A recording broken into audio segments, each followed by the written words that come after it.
दोस्तों इस वीडियो के अंदर मैं नए यूट्यूबर्स को खास तौर पर बताऊंगा कि YT स्टूडियो को शुरुआत में कैसे इस्तेमाल करना है बगैर गलतियों के और कौन सी ज़रूरी सेटिंग है और कौन से टाइटल आपको यूट्यूब खुद सजेस्ट करता है कि उनके ऊपर वीडियोस बनाओ, किस तरह के थंबनेल चाहता है कि यूट्यूब आप इस्तेमाल करें, किस तरह की कलर स्कीम। कुछ ज़रूरी चीज़ें हैं नए यूट्यूबर्स के लिए। अगर आप अपने चैनल को ग्रो करना चाहते हैं तो ये वीडियो आपके लिए है। तो दोस्तों इसके लिए आपने सबसे पहले अपने YT स्टूडियो एप्लीकेशन को ओपन करना है। ओपन करने से पहले देख लें कि प्ले स्टोर के अंदर ये अपडेट हुआ है या नहीं। अगर अपडेट नहीं हो रखा तो इसको आपने इस तरीके से अपडेट कर लेना है। यहाँ पर देखें अपडेट लिखा हुआ है तो मुझे सबसे पहले अपडेट करना होगा। अपडेट करने के बाद तो ये अपडेट हो चुका है। अब हमने इसको यहीं से ओपन करना है। ओपन करने के बाद आपने सबसे पहले ऊपर अपने लोगो के ऊपर क्लिक करना है। याद रहे कि जिस चैनल को आप ग्रो करना चाहते हैं उसी चैनल को इसके अंदर लॉगिन करके रखना है। उसके बाद लोगो पर क्लिक करने के बाद ये सेटिंग के ऊपर क्लिक कर देना है। यहाँ पर आपके पास अपडेटेड वर्जन में कुछ सेटिंग्स आ जाएंगी। यहाँ पर आपको अपना कंट्री ऑफ रेजिडेंस पाकिस्तान ही रखना है, क्योंकि ये इस इंफॉर्मेशन के लिए है कि क्रिएटर किस मुल्क में रहता है, इसलिए नहीं है कि व्यूज़ कहाँ से आते हैं। तो नए दोस्तों के लिए बहुत ख़ास चीज़ें हैं इस वीडियो के अंदर। उसके बाद नीचे ये देखें तमाम सेटिंग इसकी तरीके से ही एज इट इज़ कर देनी जैसी आपको इसके अंदर दिख रही हैं। उसके बाद ये ऑटो डबिंग फीचर है, इसको आपने ऐसे इनेबल कर देना है, अलाउ कर देनी है।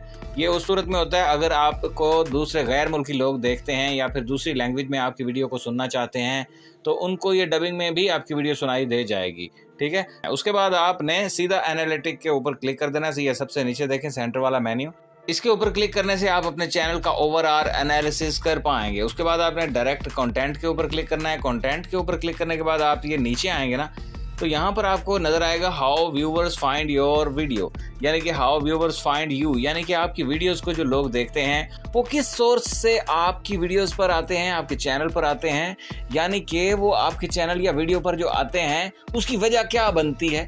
क्या आपकी वीडियो उनको ब्राउज फीचर में दिखती है जब वो स्क्रॉल करते हैं यूट्यूब को, या फिर वो सर्च करते हैं आपके टॉपिक्स को, जब वो सर्च बार में कुछ लिखते हैं तो आपकी वीडियोस उनके रिजल्ट में आती है।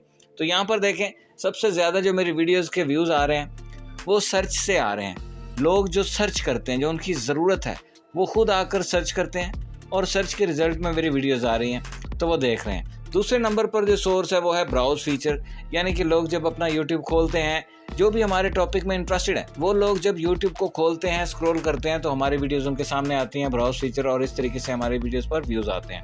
अब ये दोनों चीज़ें मैं आपको एग्जांपल के तौर पे बता रहा हूँ, आप सबके टॉपिक्स के हिसाब से ये डिफरेंट हो सकता है। ज़्यादातर ब्राउज फीचर से व्यूज़ आते हैं लोगों के, कुछ लोगों के यूट्यूब सर्च से भी आते हैं। अब सर्च से ज़्यादा आते हैं या आने भी चाहिए, और ये बहुत अच्छी बात भी है। सर्चेबल टॉपिक बनाने के लिए आपको मैं बताता हूँ कि यूट्यूब ने यहीं पर हमें एक तरीका बता रखा है जिससे हम देख सकते हैं कि किन टॉपिक्स के ऊपर हम वीडियो बनाएं तो ज़्यादा सर्च की जाएंगी। सबसे ऊपर देखें कंटेंट से राइट साइड पे थोड़ा सा आप जाएंगे तो आपको ट्रेंड नज़र आएगा। यहाँ पर इस ट्रेंड को जब आप क्लिक करेंगे, यहाँ पर कई लोगों के इंस्पिरेशन भी लिखा होता है, लेकिन अभी हमने अपडेट कर लिया है। यहाँ पर आपको YouTube बताएगा कि किन टॉपिक्स के ऊपर आपको वीडियो बनानी चाहिए, आपकी ऑडियंस किन टॉपिक्स में इंटरेस्टेड हैं, किस तरह की वीडियोस ज़्यादा चल रही हैं। उसके लिए आपने ये टॉप सर्चेज लिखा हुआ आपको दिख रहा है, इसके ऊपर क्लिक कर देना है। यहाँ पर वो सर्चेज आपको नज़र आ जाएगी जो आपके टॉपिक के अंदर लोग सबसे ज़्यादा सर्च करते हैं। यहाँ पर YouTube आपको बता रहा है कि आपको इस टाइटल के ऊपर, इन सर्चेज के ऊपर, यानी कि इन टॉपिक्स के ऊपर वीडियोस बनानी चाहिए क्योंकि आपके ऑडियंस इसको सर्च कर रहे हैं। तो यहाँ पर आपने सर्चेबल टॉपिक्स के लिए इसको कॉपी कर लें, स्क्रीनशॉट ले लें या जो भी कर लें। बहरहाल मैं अपने स्क्रीनशॉट का नहीं कह रहा हूँ, जब आप अपने टॉपिक के मुताबिक अपना YT स्टूडियो ओपन करेंगे यहाँ पर तब इसका आप स्क्रीनशॉट लीजिएगा या इसको कॉपी करिएगा इन कीवर्ड्स को। अब अगर आप जानना चाहते हैं कि ब्राउज फीचर में किस तरह से आपकी वीडियो ज़्यादा चलेगी तो उसके लिए आपने थोड़ा सा नीचे आना है। यहाँ पर ये थंबनेल आपको दिख रहे हैं, यहाँ पर आपने रिसेंट वीडियो के ऊपर क्लिक कर देना है। ये देखें, यहाँ पर क्लिक करने से आपको ये कुछ वीडियोस आपको YouTube दिखाएगा।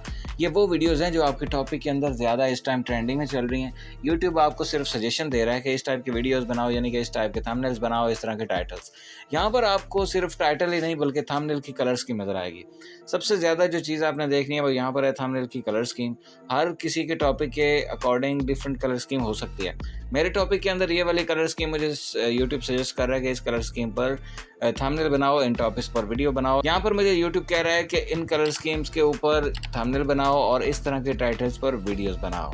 तो ये चीज़ आपने समझनी है। ये दोनों तरीके हैं दोस्तों। वैसे तो यूट्यूब पर सीखने के लिए बहुत कुछ है, लेकिन मैंने बिगनर्स के लिए ये कुछ ज़रूरी चीज़ें बताई हैं। इन चीज़ों को इस्तेमाल करके आप अपने यूट्यूब चैनल को शुरू करो, तेज़ करो, दौड़ने लग जाएगा इंशाल्लाह। मैं आपके साथ हूँ, कोई भी सवाल हो तो कमेंट्स के अंदर करें। सलामती हो पूरी वीडियो देखने वालों पर।